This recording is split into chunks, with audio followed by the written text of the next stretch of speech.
Gonzalo, tú me... Va, Gonzalo, Luciano. Luciano. Sí, yo te voy avisando cuando cambie. Ya. Eh, comienzo. Recording in progress. Bueno, buenas tardes, compañeros. Buenas tardes, profesor. Nosotros vamos con mi grupo de trabajo, Ronnie Díaz y Wilson. Vamos a presentar un estudio donde se utiliza un modelo probabilístico de cadena de Markov para la predicción, titulado para la predicción de la dinámica del comportamiento de pacientes en una unidad de cuidado intensivo de cardiología. Esto en el Hospital Luis Calvo Maquena, exactamente. En la introducción se emplea dentro del trabajo un modelo probabilístico que contribuye al estudio de la dinámica en el comportamiento y la permanencia de pacientes en la unidad de cuidados intensivos de cardiología. Dentro del modelo se definen determinados niveles de gravedad de un paciente, los cuales son llamados estados, para poder realizar dicho modelo, la construcción. Y dentro del trabajo se calcularon las probabilidades de transición entre un estado y otro. Cabe mencionar que el número de estados es un número finito y luego en la metodología son señalados. Los diferentes estados empleados se basan en la construcción de un nuevo score que está determinado según ciertos parámetros de estudio creado para este propósito, con el fin de establecer un modelo de predicción de la permanencia de los pacientes durante su estadía en el hospital. Bueno, principalmente, dicho modelo permite predecir la duración en promedio de la permanencia de los pacientes en la unidad de cuidados intensivos de cardiología del Hospital Dr. Luis Calvo Maquena. Esto permite mejorar, gracias. Esto permite mejorar la gestión dentro de la unidad, de dicha unidad, ya que permite estudiar la evolución de un paciente teniendo en cuenta cuánto tiempo va a estar y los costos asociados durante su proceso de recuperación. Y la estadía durante todos los estados contemplados. Dentro del estudio se utiliza un modelo probabilístico de cadena de Markov, que en general es de tiempo discreto, es decir, que la probabilidad de uno depende únicamente de la probabilidad del estado anterior. La cadena de Markov en tiempo completo principalmente es utilizado ampliamente en investigaciones de operaciones, analizando el comportamiento de sistemas bajo condiciones de incertidumbre generadas por el tiempo. Por eso genera una gran cantidad de aplicaciones porque incluye la variable tiempo que normalmente los estudios probabilísticos lineales no son utilizados o no son contemplados, por lo que los estudios no son 100% o no son tan realistas como los utilizados con modelos probabilísticos. Dentro de los estudios principales que se pueden realizar con las cadenas de Markov en tiempo discreto, se encuentra el análisis de cadena de dinámica de poblaciones, sistemas de espera dentro de los hospitales. También se utiliza para control de inventarios, el mantenimiento y reemplazo de equipos.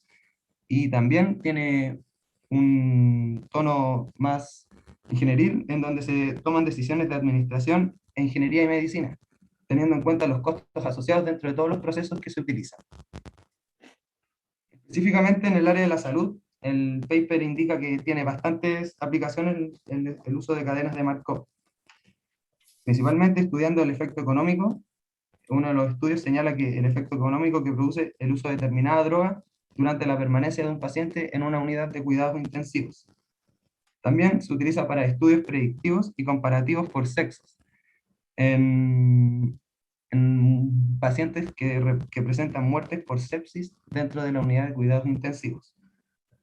También el paper señala que hay procesos markovianos para la toma de decisiones óptimas en la admisión de pacientes, generando así una discriminación entre los pacientes que van a generar una mejor capacidad de operación y así la posibilidad de salvar más vidas.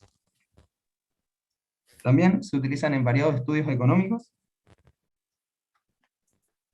Y bueno, se muestran también ejemplos de el uso de cadenas de Markov para estudiar la evolución de pacientes con depresión y cómo esto va a alterar su estadía dentro del hospital. Ahí nomás, compañero. Bueno, la predicción de la duración de permanencia de los pacientes dentro de las unidades permite planificar adecuadamente su atención, optimizando los tiempos y los costos asociados durante los procesos. Y específicamente para señalar un estado dentro del paciente, para categorizarlo dentro de un estado, se utilizan índices generales de gravedad, dependiendo de cómo llegue el paciente a la unidad de cuidados intensivos, también como su comportamiento postoperatorio, en donde se señalan en el estudio que se utilizan distintos tipos de índices de generales de gravedad. Que, compañero, si puede cambiar. Ah, no, ahí no.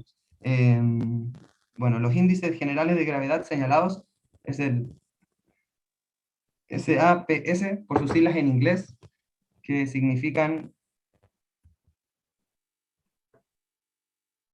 bueno, se me olvidó específicamente, uno que es MPM, que es la mortalidad probabilística de modelos, y específicamente uno de los más utilizados es el Parsonet Score, en donde se categoriza con un número el nivel de gravedad del paciente.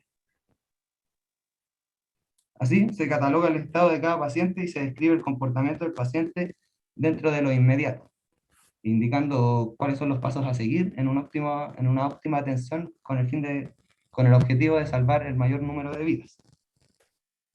También se señala en el estudio que también para estudios predictivos son utilizados modelos estadísticos lineales, pero que también predicen la estadía del paciente dentro de una unidad, pero no incorporan la relación entre las variables, que son muchas y muy variadas, y es muy importante estudiar la relación entre ellas, además que no corrige o no contempla la incertidumbre generada por el tiempo. Entonces son modelos que entregan información, pero no son de gran ayuda para la toma de decisiones a través del tiempo o para predecir. Bueno, este aspecto de la incertidumbre generada por el tiempo la corrigen los modelos predictivos probabilísticos, modelos estocásticos, especialmente las más utilizadas que son las cadenas de Markov. Bueno, en el estudio se formuló y se utilizó una cadena de Markov en tiempo discreto para el estudio del comportamiento de pacientes en la unidad de cuidados intensivos de cardiología. Se definió un número finito de estados, que es señalado en la metodología, y se representa el grado de enfermedad de los pacientes. Eso, compañero. Si puede.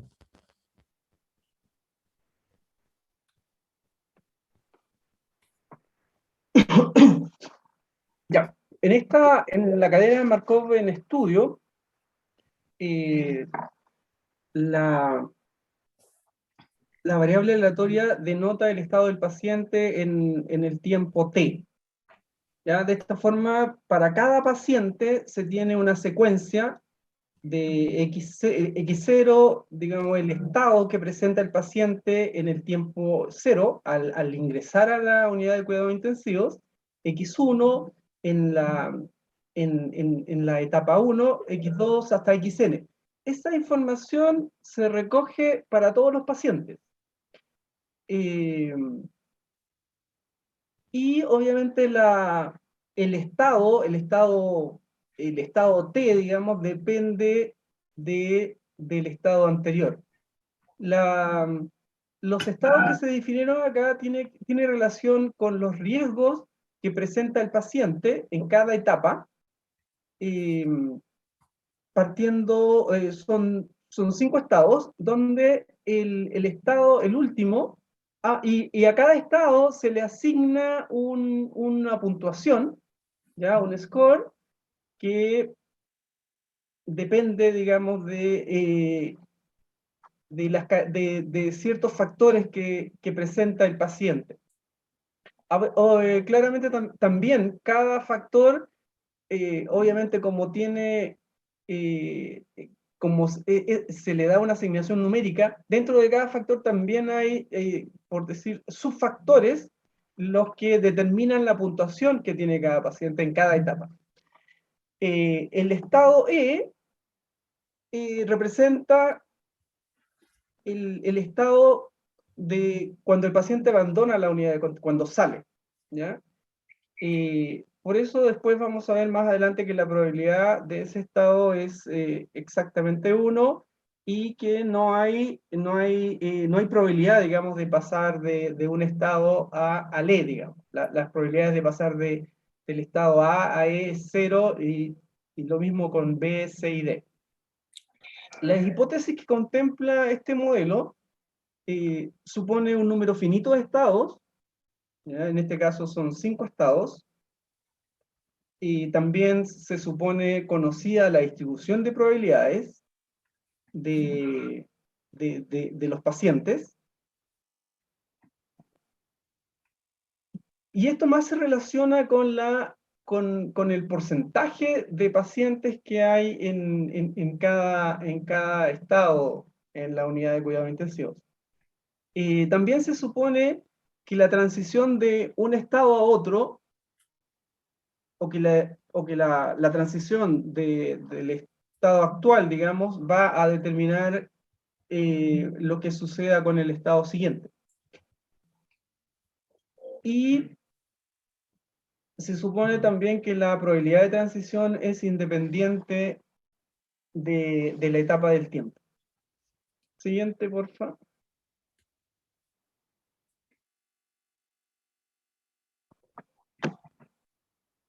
La definición de los estados de la cadena, como decíamos, ya mostramos, digamos, los 5 estados que hay. Se consideraron 6 factores para asignar a una puntuación y de esa manera identificar el estado en el cual se encuentra el paciente. Ahí están los factores y la puntuación máxima para cada factor. Los factores son el 1, edad, que tiene un factor máximo de 8, la 2, la condición inicial, factor máximo 12, diagnóstico de gravedad, eso 24, cirugía previa, también tiene 8, y intervención quirúrgica, eso ya es lo que se da al interior de la unidad de cuidados intensivos, y el factor 6, las complicaciones posoperatorias. Los 4 primeros factores están relacionados con el ingreso del paciente. Y los factores 5 y 6 están relacionados con la evolución del paciente en su permanencia en la unidad de cuidado intensivo. De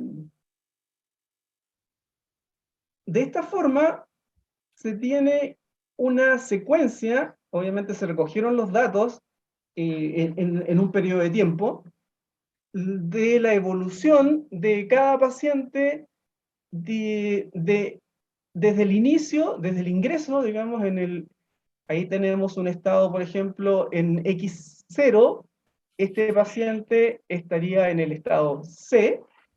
El estado C significaría un nivel de riesgo alto, y luego en el estado siguiente, digamos en la siguiente etapa, este paciente sigue con riesgo alto. En la etapa al estado siguiente, en X2, ahí avanza, se pone grave, digamos, está en un riesgo, en un estado D, que es un riesgo grave, y de esa manera va evolucionando en la unidad de cuidado intensivo hasta que en el estado XT, ahí ya está en el estado E, digamos, y ya sale de la unidad de cuidado intensivo. Esta información entonces se recogió para cada paciente, midiendo o ponderando los factores y obteniendo una puntuación para cada paciente en cada estado. Siguiente. Ahora, ¿cómo vamos al cálculo de las probabilidades de transición entre los estados A, B, C, D y E? El cálculo de esta probabilidad está basada en las, como dijimos recién, están basadas en las secuencias que se construyeron para todos los pacientes, ¿ya? Desde que ingresó hasta que salió de la unidad de cuidados intensivos. Ahora, ¿cómo se calcula la probabilidad de transición del estado I al estado J? Donde I y J están variando de A, B, o toman los valores A, B, C, D y E. Es, es sencillo, digamos, y es lógico, es el cociente entre la cantidad total de transiciones desde el estado I al estado J. Ya todas las transiciones donde pasaron de un estado a I a J, y eso se divide por todas las transiciones que partieron en el estado I. ¿Ya? Por lo tanto, el denominador ahí son todas las transiciones que parten del estado I, se consideran todas aquellas donde parten en I y van a otro estado. Por lo tanto, el denominador es superior al numerador, y eso nos da una probabilidad menor que 1 y mayor que 0. Y como les comentaba recién, adicionalmente se definen las probabilidades de transición del estado E a cualquier estado distinto de E es 0, solamente la transición del estado E al estado E es 1, digamos, es para mostrar ya cuando sale de la unidad de cuidado intensivo. Con estas probabilidades se arma la matriz de transición, la matriz de transición P, digamos, con todas las probabilidades P sub I J. ¿Me Okay, escuchan? siguiente. ¿Me Ahí escuchan? ya viene Wilson. Sí, sí, Sí, Wilson. sí, se escucha bien. Ya. Bueno, para realizar para la construcción de la matriz de transición, existía una base de datos de 64 pacientes diferentes que se registraron en la unidad de cuidados intensivos coronaria durante un periodo de aproximadamente 14 meses. Y las estadías variaron entre 1 y 32 días de los mismos pacientes. Eh, bueno, para simplificar los cálculos que se realizaron en la cadena de Markov, se definieron como etapas correspondientes a un periodo de 2 días, y, y los datos abarcaron pacientes que tenían entre 1 y 16 etapas. Eh, pero no se tomó completamente la base de datos de los 64 ingresos, sino que se dejaron 32 pacientes para construir la matriz y otros 32 pacientes para variar la información. Esta es la matriz de transición que se construyó, en la cual se observan que, claro, el estado E sería este de acá, que es el estado de salida de la unidad, en las cuales el resto de las probabilidades es 0 y esta es 1. Y acá tenemos el grafo correspondiente a la misma matriz, en donde se ve claramente que el estado E es absorbente. Analizando este modelo, que esto fue un trabajo que hicimos aparte para ver cómo se comportaban los distintos estados de la matriz, se observan que existen estados recurrentes y estados que no son recurrentes. El estado recurrente es A y el resto son, o sea, el estado recurrente es E y el resto son A, B, C y D, que existe un estado absorbente que es el estado E, y que hay un estado cerrado ahí que se genera solamente con el estado, o sea, una parte cerrada de la cadena que solamente sería el estado E. Bueno, ya definida la matriz, fueron capaces de determinar en promedio cuál es el tiempo que estuvo un paciente que ingresa en un estado inicial cualquiera en cada etapa. Se determinó la cantidad de etapas que un paciente estuvo en el sistema, dado que ingresó en un estado I, que sería esto de acá. Y esto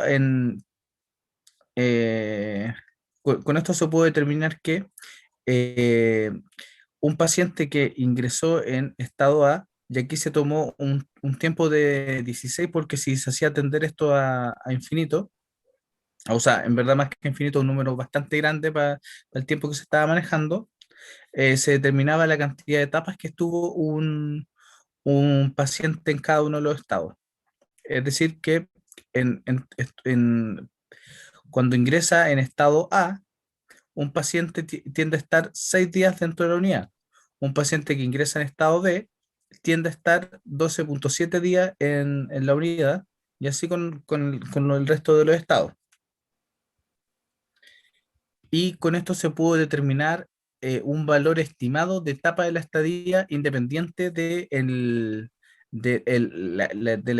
estado en el que entrara el paciente a la unidad, en donde se definió una estadía de 5,8 etapas, que aproximadamente corresponden a 11,6 días.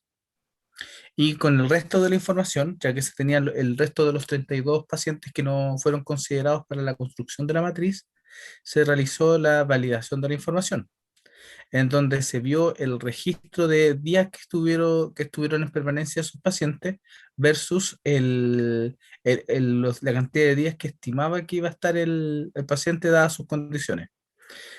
Es decir, como se puede ver acá, están bastante cercanas el valor estimado versus el valor observado. O sea, existen pequeñas diferencias.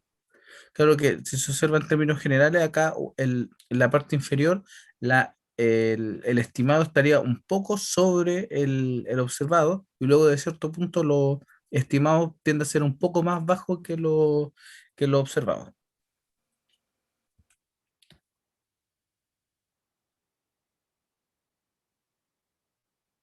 Luciano. Ahora sí, perdón.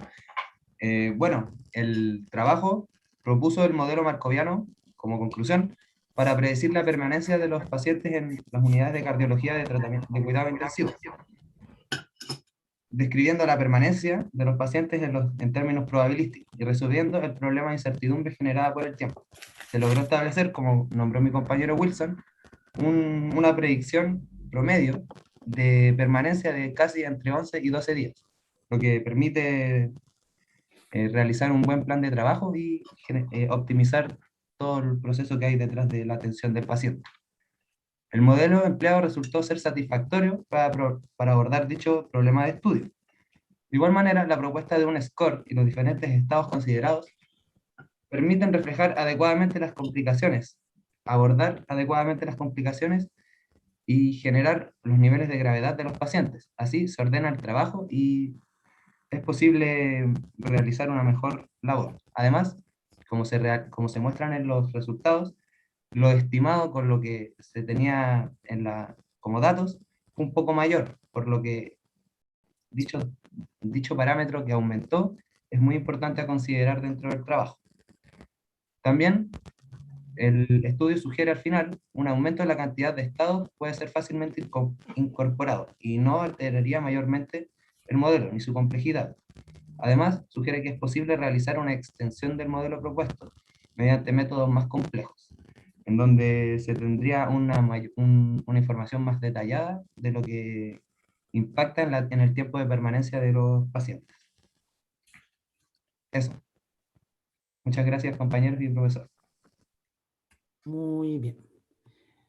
Bueno, alguna observación sobre lo que mostraron. En general me pareció bien interesante lo expuesto, y bueno, se nota que con las herramientas que nosotros hemos visto en clase, incluso para matrices pequeñas, se puede hacer aportes que son valiosos para la comprensión de fenómenos, si es que uno tiene una contraparte, ¿cierto? En el caso médico, que ayude a la construcción, por ejemplo, de una herramienta como las cadenas de Markov. Sobre ese mismo proyecto,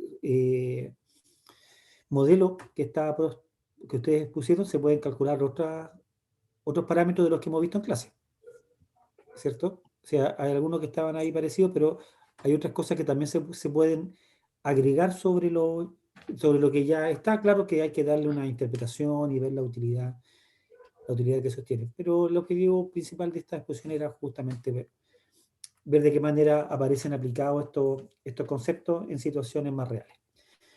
¿Alguien más que quiera observar, decir algo?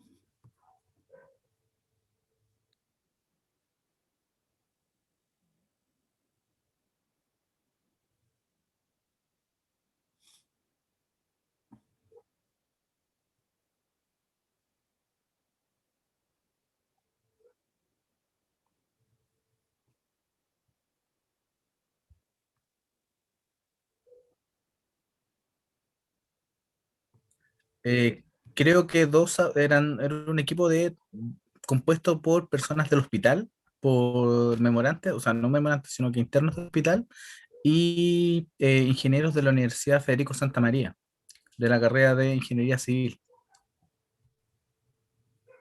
Eso. No, Fue no está publicado en una revista de especificado. ingeniería, en la revista de ingeniería chilena.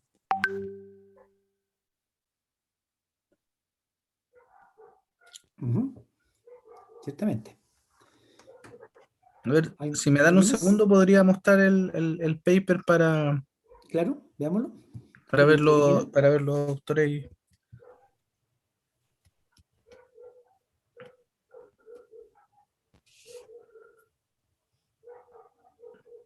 Ah, Ahí lo proyecté, ¿lo están viendo? Ahí está el paper. se adelantó Ronnie. Sí, es que lo está. Ahí está, fue publicado el 2006, revista Chilena de Ingeniería, Víctor Albornoz, los autores, tal vez deben estar más Abajo abajo. en el pie de página indica de dónde son cada autores. En Creo la que primera pasaste de página, largo. El pie de página de la en el primera pie de página. página de la primera página. ¿Ahí? No, No, el en de la la primera primera página, página, Ah, de la primera página. sí, sí, en en el el pie pie de de página de página la de la primera primera Ahí página página. está, aparece perdón, esto. ahí está.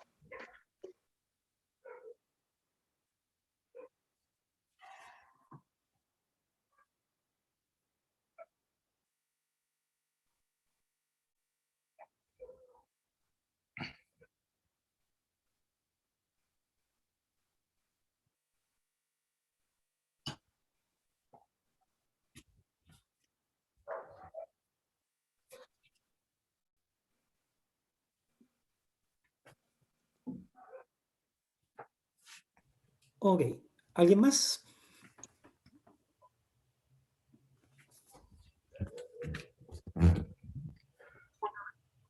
Veamos. No, no. Si es que alguien más quiere presentar algo.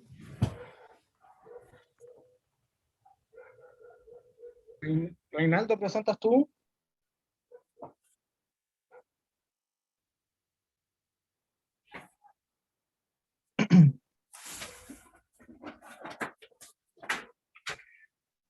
La última no.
¿Y qué pasó?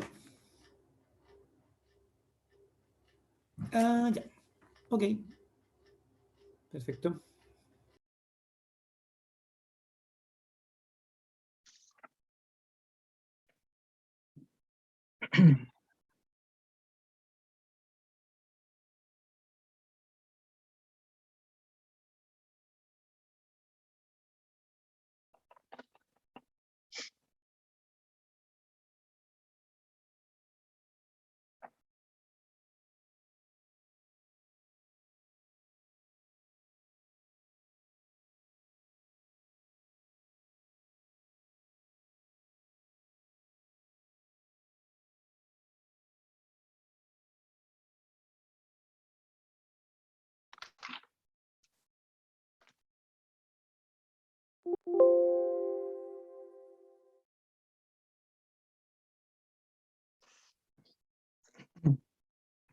Súper.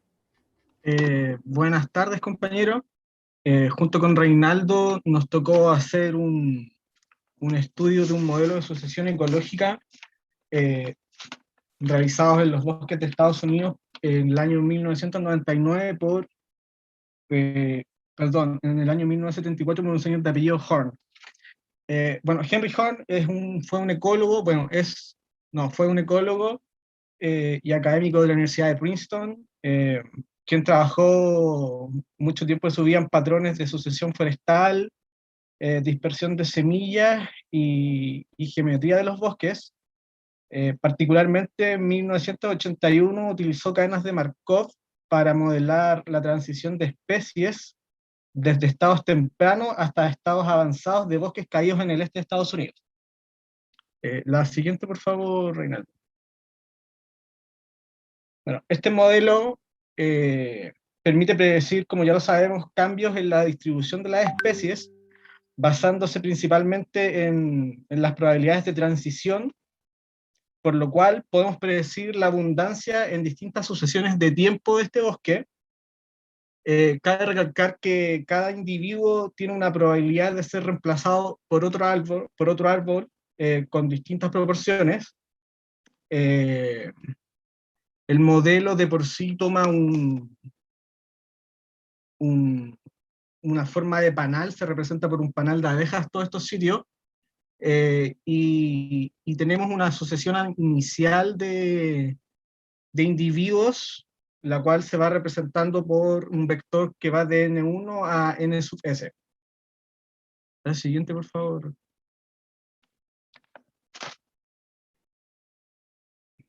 Bueno, como les dije, este bosque principalmente está compuesto por 4 especies, los cuales corresponden a abedul, que se simboliza con GB, tupelo, que se simboliza con BG, arce rojo con RM, y ese haya, no sé, Reinaldo, pero es betula con BE, o betula, no sé.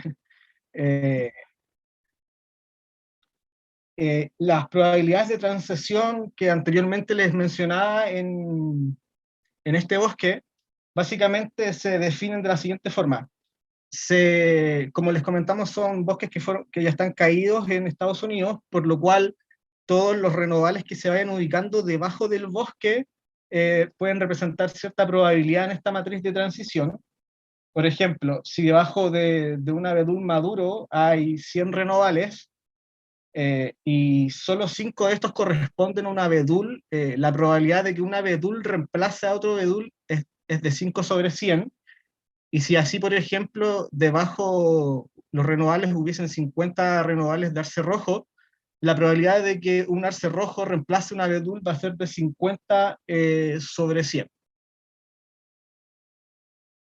Por lo cual, la matriz de transición y por ende la cadena de Markov se representa en la siguiente forma, donde vemos cómo vemos las distintas proporciones o probabilidades de transitar de una especie a otra especie y cómo se va a distribuir a futuro la abundancia de cada especie en un vector de una sucesión a 50 años, ya que el estudio fue realizado en un periodo de 50 años.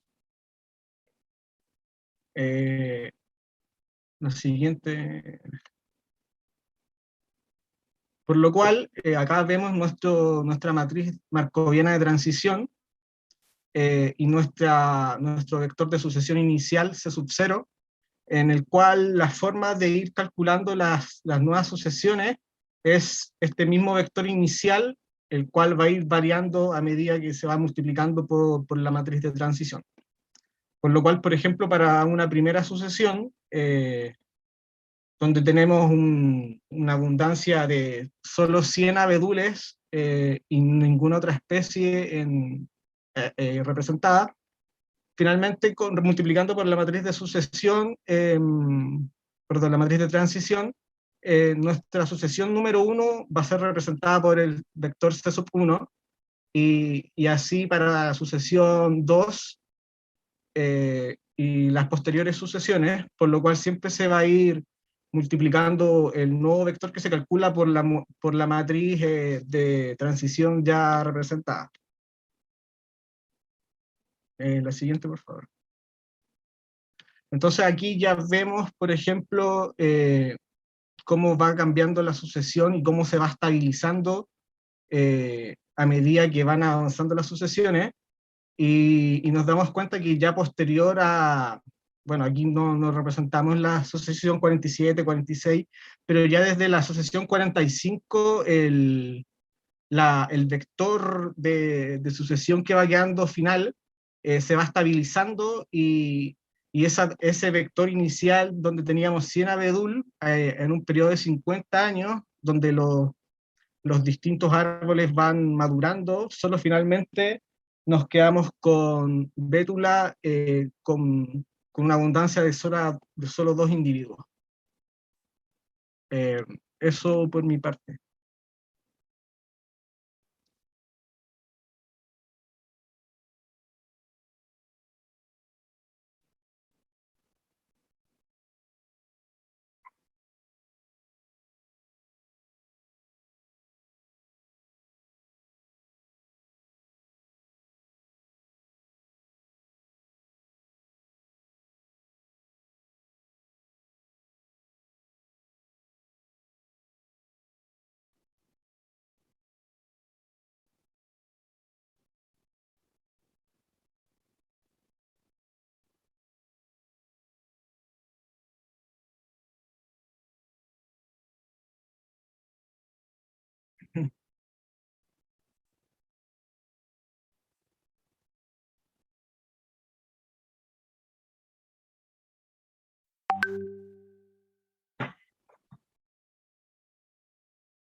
Sí.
Reinaldo, puede que esté oculta la última diapositiva.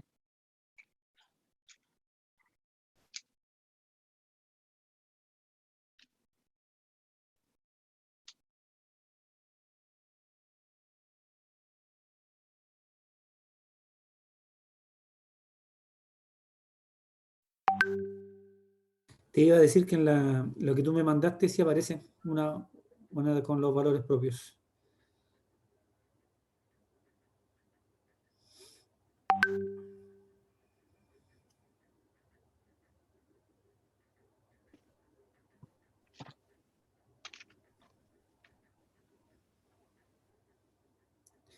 Sí, sí, sí, claro que sí. ¿eh?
Entonces, ¿cuál es la conclusión principal de este artículo?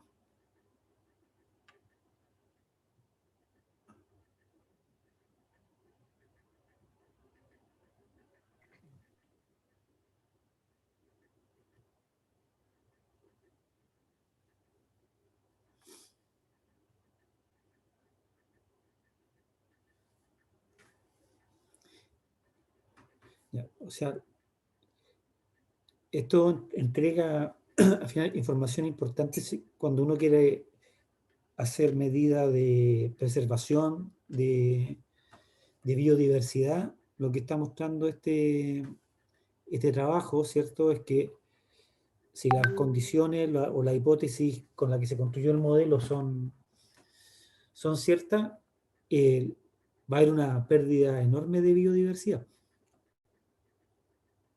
que se puede anticipar según lo que aparecía en el estudio en 50 años, ¿no?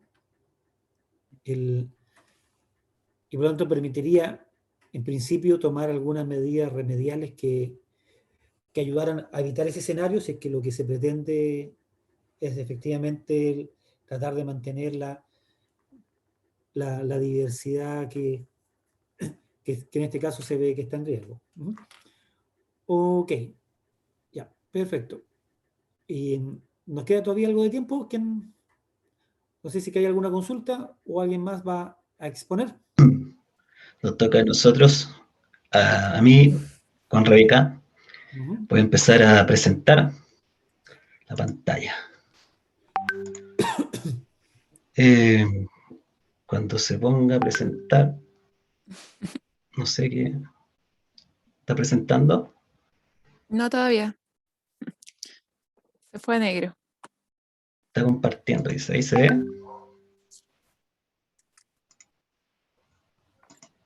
No. ¿A ti te funciona, Rebeca, hacerlo tú? Ah, dame un segundito, déjame verlo. Yo solo veo una pantalla negra. Ya, Mm, voy a detener.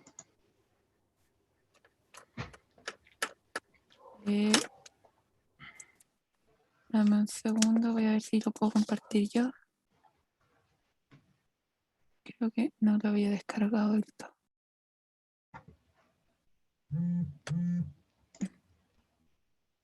A ver, tal vez así, mira. Ahí.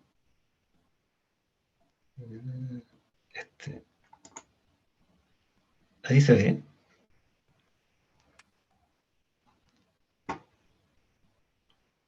¿Se ve Sí, algo? ahí se ve. Gonzalo, dale. Ya.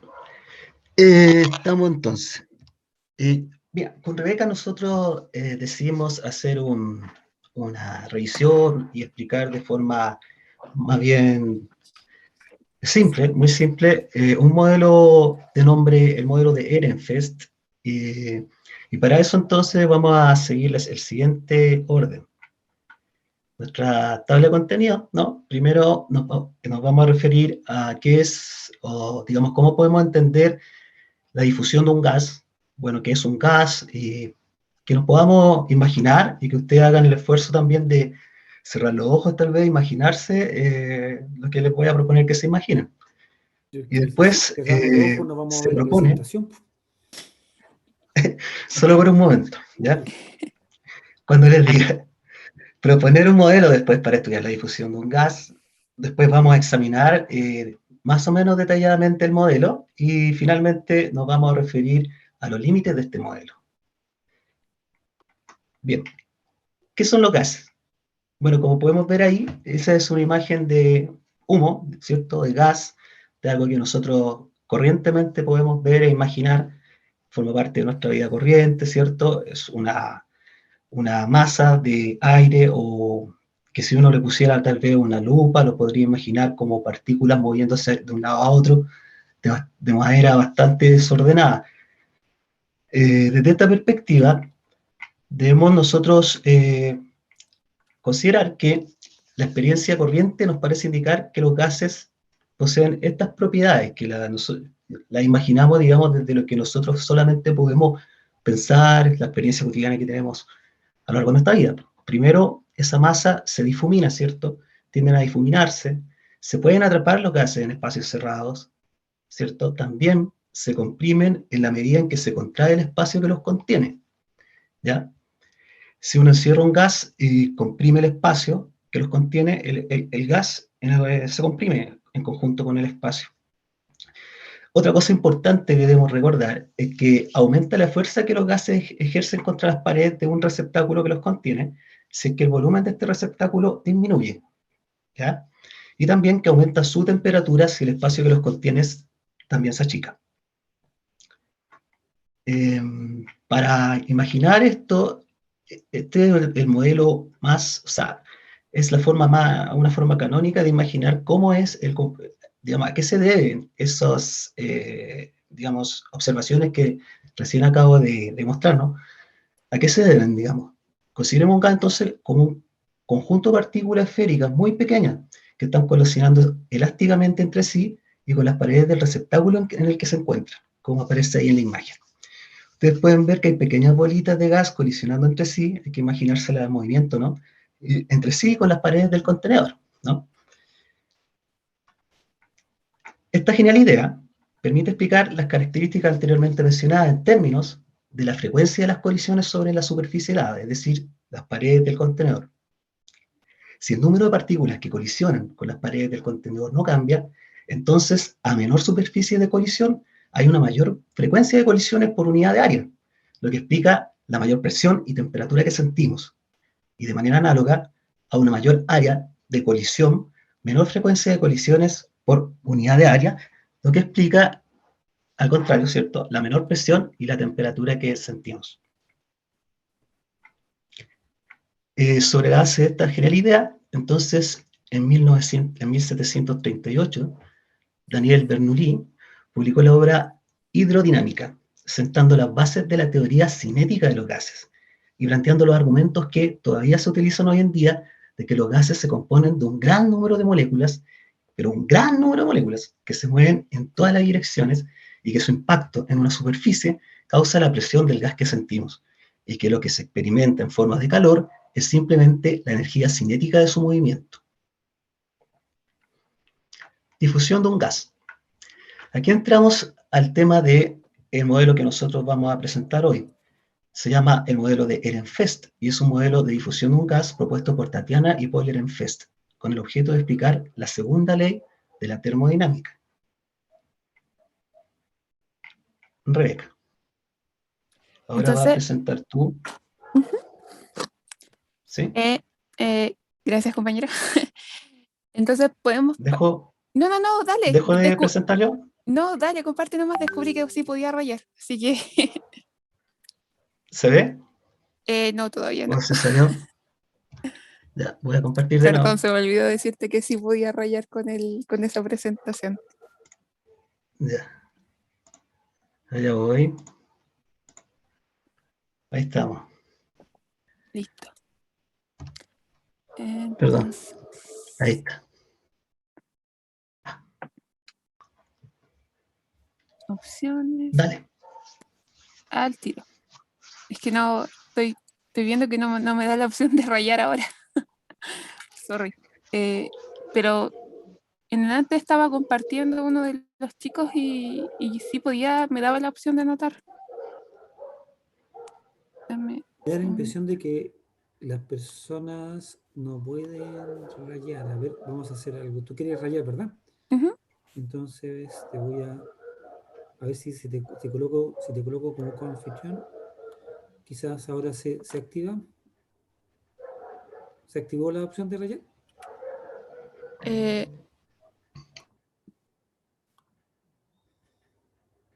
claro, porque en la parte de arriba debería salir Anoter. En enante me salió, estaba compartiendo Luciano y me salió que podía anotar y dije, oye, genial, puedo anotar. Pero si no, Luego comparto. comparte tú, Rebeca, la presentación, po. Sí, yo creo. Ya, dame Ya. un segundo. ¿La tienes? Tú me dices cuándo.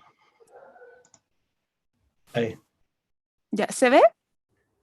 Sí, sí, sí, sí, sí, ¿Sí? se ve. ¿Sí se ve? Ya, ahora sí. Ya. Entonces, vamos a hacer un modelo muy simple y nos vamos a imaginar que, bueno, vemos, no nos tenemos que imaginar, lo podemos ver, que tenemos un contenedor que está dividido en dos partes y tenemos estas pequeñas moléculas dentro y solamente pueden pasar, estas partículas de gas solamente pueden pasar de un lado a otro de una unidad. O sea, pueden pasar desde la sección 0 a la sección 1, pero solamente pueden pasar de a una. ¿Ya?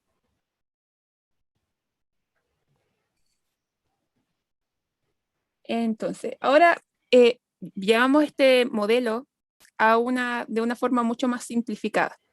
Nos vamos a imaginar que tenemos entonces un total de 4 partículas de gas en un contenedor. Entonces, vamos a tener aquí el primer contenedor y el segundo contenedor. Y aquí, bueno, debería estar abierto, como para que pasen. Entonces, tenemos los dos contenedores, el contenedor aquí con los 4 y con su pequeño pasillo para que puedan pasar las moléculas de un lado a otro. Entonces, si en el primer contenedor tenemos I partículas, en el segundo lado vamos a tener 4 menos I, ¿verdad? Y claro, aquí le pusimos a la primera caja A y la segunda caja B.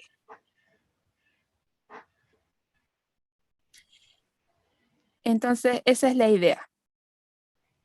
Ah, claro, y pasan con cierta probabilidad de una caja a otra. Entonces, la probabilidad con la que pasa una partícula de gas a la caja, a la segunda caja, a la caja B, está dada por la probabilidad, creo que lo dibujé muy allá. Vamos a hacer el dibujo de nuevo acá.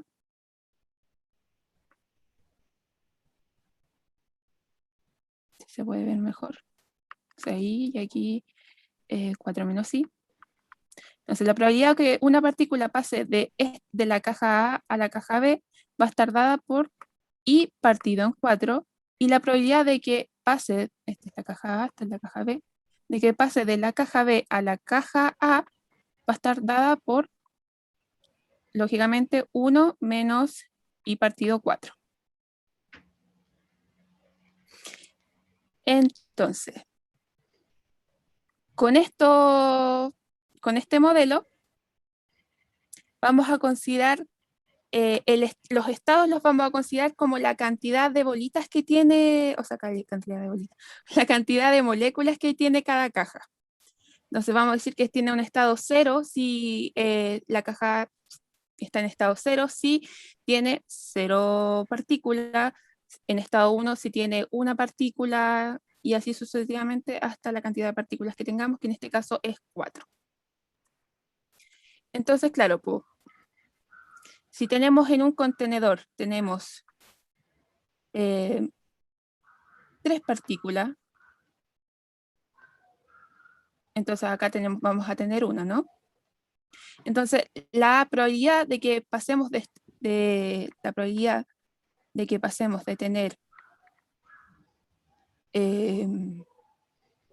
que estemos inicialmente con 3 partículas y pasemos a estar con solamente 2 partículas, va a estar dada con la fórmula que dijimos anteriormente, que es I partido 4, y eso es igual a, en este caso, 3 partido 4. Entonces sería 3/4. Entonces vamos a hacer eso, o sea, resumiendo esto, podemos llegar a formar la matriz de transición que nos muestra, nos ejemplifica cómo pasamos del estado I a un estado J. Y está dada por la matriz que podemos ver. Si nosotros llevamos a generalizar esto,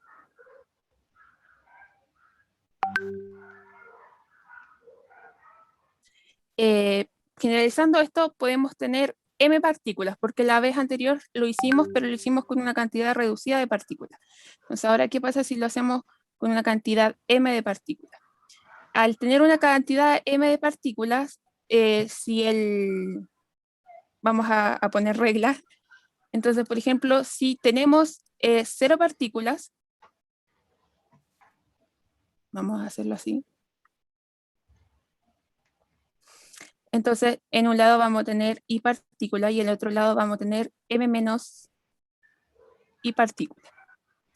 Y la probabilidad de que,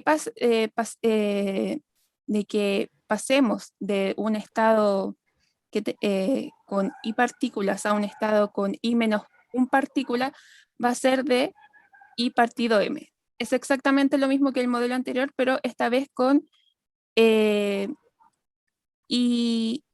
con M cantidad de partículas. Entonces, a partir de este modelo podemos formar nuestra nueva matriz de Markov, que se va a dar de la siguiente manera. Creo que no hice el dibujo en la parte anterior. No lo hice.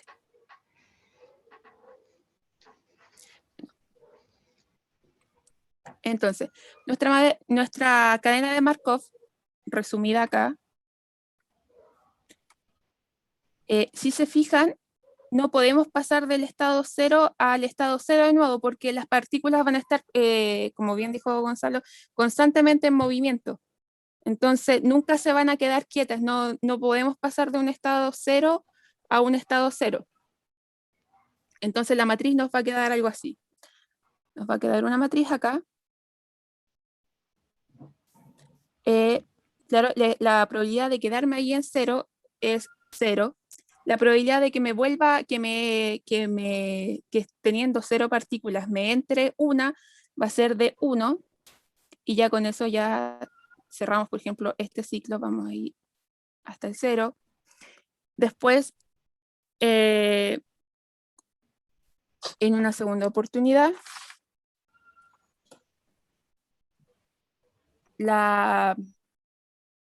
esto lo hice mal. La probabilidad de que de que nos quedemos sin partículas va a ser de 1 sobre m, después 0 y después m menos 1. Creo que aquí se me olvidó porque si nos fijamos acá, bueno, está dado por este modelo. Pero claro, voy a dibujarlo mejor porque si no, no se entiende.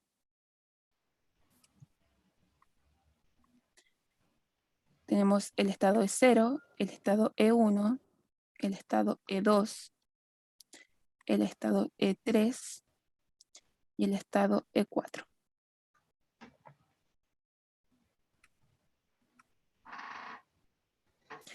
Entonces, claro, la posibilidad de pasar de aquí a aquí es 1. Y aquí tenemos un cuarto, 3/4. Y bueno, esto va más o menos así. Se van de a pares porque no se puede mover, no puede pasar por este pasillo, no puede pasar más de una partícula. Entonces nos va a quedar una matriz de esta manera, donde su diagonal van a ser puros ceros. Aquí la penúltima va a ser 1 y aquí también puros ceros. ¿Qué es lo que se va a tener? Se va a tener su complemento mutuamente, porque no pueden pasar, la única posibilidad que tienen de moverse es como se ven acá. Lo hice así porque con 4 es más fácil poder verlo. Es poder pasar de 1. Y entonces nos queda una cadena de Markov no regular. Hoy se me olvidó borrar la orgónica. Y con espacios de estados de 0 a m. Gonzalo. No sé Lo si voy a quieres. compartir yo también ahora, si deja compartir, porque tengo que hacer clic y mostrarle una simulación. Ya. Entonces, se ve, ¿cierto? Ya. Bien, aquí estamos. ¿Qué pasará en el tiempo? Esa es la pregunta que se hace el físico. O sea, si, por ejemplo, este modelo será, digamos, representativo de la realidad, servirá para apoyar la segunda ley de la termodinámica, la cual dice que siempre hay un aumento de la entropía en los sistemas que tienden al desorden, ¿no? En los sistemas cuando no están en equilibrio tienden, digamos, en el tiempo un aumento de la entropía y no podría ser de otra manera, según la segunda ley de la termodinámica. Entonces, recordemos lo siguiente, recordemos que este proceso es una variable aleatoria, x de t, en donde t representa el número de pasos o tiempos, ¿no? Si asumimos que m, o sea, es una gran cantidad de partículas y que el estado inicial del proceso es 0, ¿ya? De acuerdo con la predicción determinística de la segunda ley de la termodinámica, la entropía del sistema solo puede incrementarse, lo que significa que x de t se incrementará establemente hasta que la mitad de las partículas, como nos dice la intuición, ¿cierto?, se queda alojada en la caja A y la otra mitad en la caja B, ¿ya? Hay que recordar también, no sé si lo mencionó Rebeca, que el estado de la cadena de Markov es la cantidad de partículas en la caja A, ¿ya? Esos son los estados. Entonces, por ejemplo, aquí podemos, en este simulador, M, digamos, representa la cantidad de partículas en la caja, ¿ya? Que podemos moverla bastante, dejémosla en 63 partículas, ¿ya? Acá arriba aparece el número de iteraciones o de pasos que uno puede elegir, desde 10 hasta que no termina nunca. Elijamos 100 para que no sea cortito. Y aquí podemos elegir cuál es el estado inicial, ¿no?, de la cadena. Entonces, elijamos que el estado inicial sea 25. Y veamos qué sucede. ¿Ya? Esa fue, digamos, una simulación muy rápida en donde hubieron 100 pasos, ¿no?, en las cuales, digamos, se produjo esto. Si aumentamos a 1000 pasos, veamos qué sucede.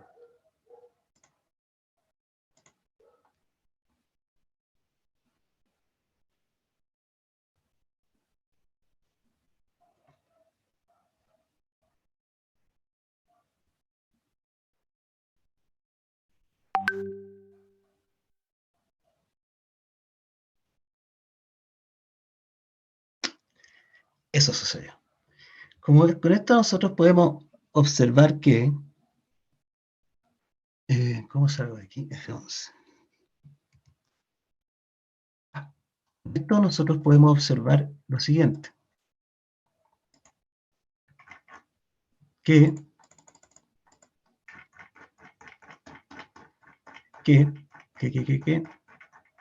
acá.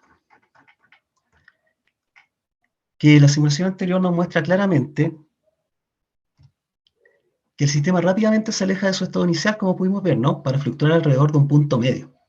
Lo que nos decía la intuición, lo que le decía a los señores Ehrenfest, la intuición. Nos podríamos preguntar por la probabilidad pi sub j de que a largo plazo el número de partículas en la caja A sea j. Para eso tenemos que considerar lo siguiente, que cada partícula tiene igual probabilidad de estar en la caja A o en la caja B, ¿ya? Y que también hay 2 elevado a m posibles ordenamientos de las partículas en las cajas A y B, ¿cierto? Cada una de las cuales es a la vez también enérgicamente equivalente y tiene iguales probabilidades. Por lo tanto, la probabilidad de encontrar J partículas en la caja A es el número, puede considerarse como si fuese el número de maneras de escoger J partículas de la caja, ¿cierto? Al azar. O sea, el número combinatorio de M sobre J dividido por el número de posibles ordenamientos. Y eso da esa expresión que está ahí. De crecimiento de la entropía. Bueno, aquí ya pasamos al tema de cuáles son los límites de este modelo. Debido a que las fluctuaciones aleatorias, el sistema se ha comprobado que se mueve ocasionalmente desde configuraciones que tienen una gran entropía a configuraciones de menor entropía, eventualmente incluso retornando al estado inicial X sub 0, desafiando la segunda ley de la termodinámica. La respuesta aceptada para salir de este impasse es que la cantidad de tiempo en que el sistema debe operar para que el decrecimiento de la entropía sea observable es tan enorme que tal decrecimiento nunca podría ser observado experimentalmente. Por ejemplo, en el caso más extremo podríamos denotar con t la primera vez, con un t mayor que o igual a 1, en que x de t es igual a 0. ¿Ya? Es decir, x de t representa el número de partículas en la caja A. Esto es el tiempo del primer retorno a la configuración inicial, partiendo con todas las partículas en la caja B. O sea, la caja A vacía, todas las partículas se fueron para la caja B. Partiendo de ahí, si E de t es igual a 2 elevado a m, denota el número de transiciones posibles para m partículas, en donde m, fíjense, es solo 100 partículas, y si las transiciones ocurren a una tasa de 1.000.000 de transiciones por segundo, E de t es del orden, se calculó, de 10 elevado a 15 años. O sea, el tiempo en que, digamos, desde un estado en el cual todas las partículas se encuentran alojadas en la caja B, retornan a la caja A, ¿cierto? Y de nuevo retornan a la caja B. O sea, la primera vez que el x de t sea 0, por segunda vez, es de muchísimo tiempo. Por lo tanto, en una escala macroscópica, en la cual las medidas experimentales puedan ser llevadas a cabo, la segunda ley de la termodinámica igual se mantiene. Eso es.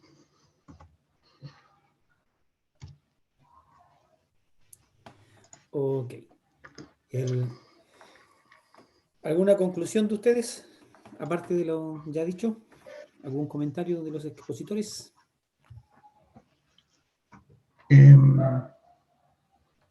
No. ¿O todo lo dicho ya Que está nos dicho? pareció súper ilustrativo.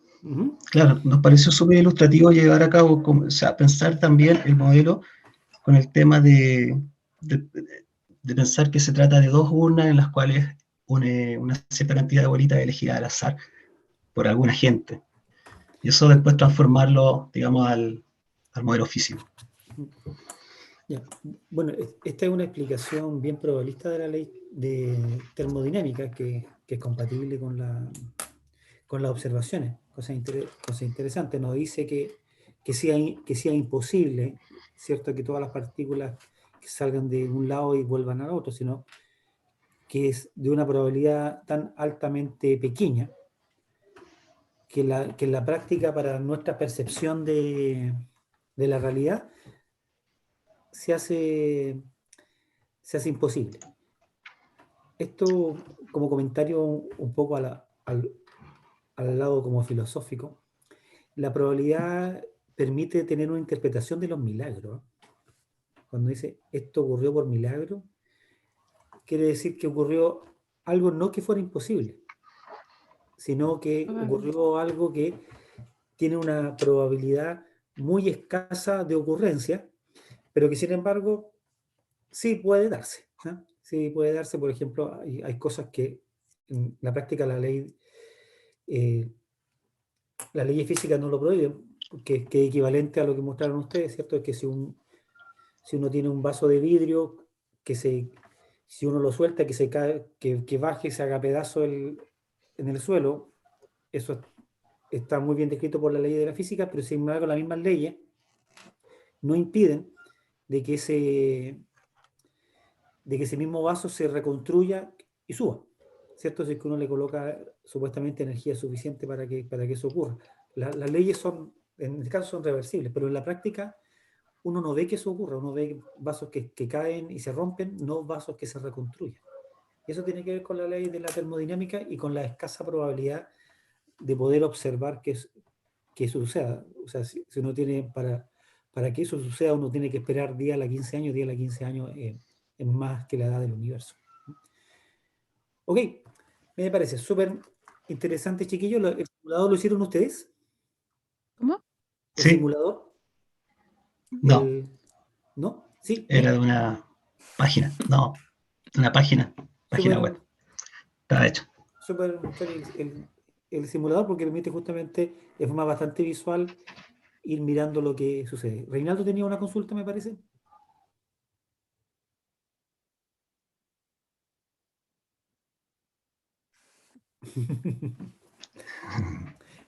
Es harto tiempo. Ya, nos pasamos ahí un poquito, pero súper bien. ¿Qué es lo que nos queda por delante para terminar el curso? ¿La prueba? La segunda prueba, ¿y esa cuándo es? No ha dado fecha.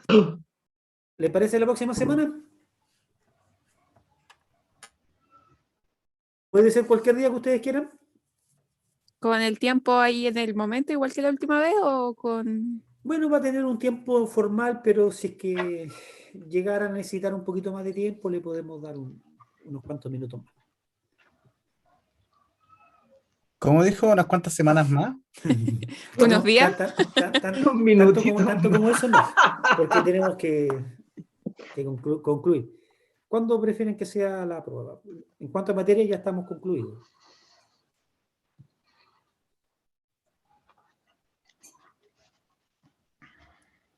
Claro, que podría ser un buen momento para hacer la prueba. ¿No? Mm, Ronnie dice que no es un buen momento. Nunca es un buen momento. Ah, ya. Bueno, entonces, tienen que elegir un mal momento dentro de los malos momentos posibles, elegir un mal momento o el menos Profe, malo pero para hacer la la prueba. entrega de todas las cosas que tengamos que entregar como del trabajo de los simuladores, ¿cuándo tenemos esa fecha? El término de los simuladores y todo eso tiene que ser posterior a la prueba. Así que una semana después de eso. Entonces no nos podemos atrasar mucho tiempo más. Sería el 13 a todo dar, porque el 9, o sea, el 13 terminamos el semestre y es día viernes. Ujú. O sea, nos podemos esperar hasta el 16, no es tan grave.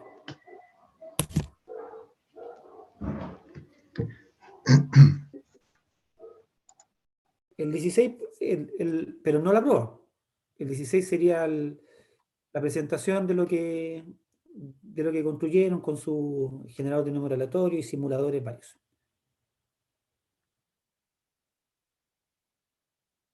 Ujú.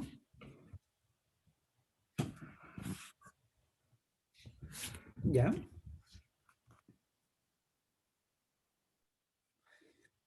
Sí, claro. Había entre medio estaba la generación de números aleatorios con distribuciones distintas sí. Ujú. Entonces según eso, tendríamos que tener la prueba la próxima semana, preferiblemente el 9, pero si prefieren otro día distinto del 9, también puede ser. Pero el 16 tenemos que hacer la presentación final.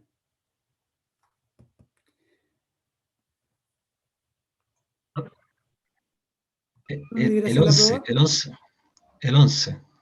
Yo no tengo problema en el día que ustedes quieran. Si quieren, no lo decidamos ahora, pero mañana o a más tardar el miércoles me avisan qué día les queda más cómodo para hacer la prueba. Igual podría ser el próximo miércoles, porque si no me equivoco, o sea, de este miércoles al otro, porque creo que esta semana terminamos ecología. terminamos ecología, sí, ya la tenemos lista, pero el 12 tenemos que exponer en diferencial. No sé si sea tan bueno tener una prueba y el otro día exponer. Bueno, decídanlo ustedes qué día hacemos la prueba, pero tiene que ser durante la semana del 9 al 13, necesariamente. Profe, ¿y no hay opción que la mande de un día para otro? ¿Cómo la manden de un día para otro? Que la mande un día lunes y la entregamos el martes en la mañana, por último. Es que en principio la prueba está construida para hacerla en una cantidad de 3 horas, más o menos. Ahora, si es que hay alguna dificultad, podemos alargar un poquito el plazo. ¿Sí? Ahora, si es que la hacen el viernes, nos queda poco tiempo para poder hacerla, para poder extendernos. Voto por el lunes. Lunes. Lunes. Ya, el lunes. El ¿Ya está lunes. decidido entonces? Lunes. Ya. Ok, entonces la hacemos el lunes en horario de clase. 5 horas. 5 de entrada. Apoyo la Tejo moción. pasado, no, tejo pasado para quedar en 4:30. Es que si nos Tejo tenemos que pasado. poner a clasificar los estados. Claro, vamos a estar ahí como clasificar los caleta de estados, rato. me voy a demorar 10 elevado a 15 años en clasificar los estados. Ronnie, el termodinámico. Claro, Ya. es que uno aprende cosas con los compañeros. Pero piénsalo.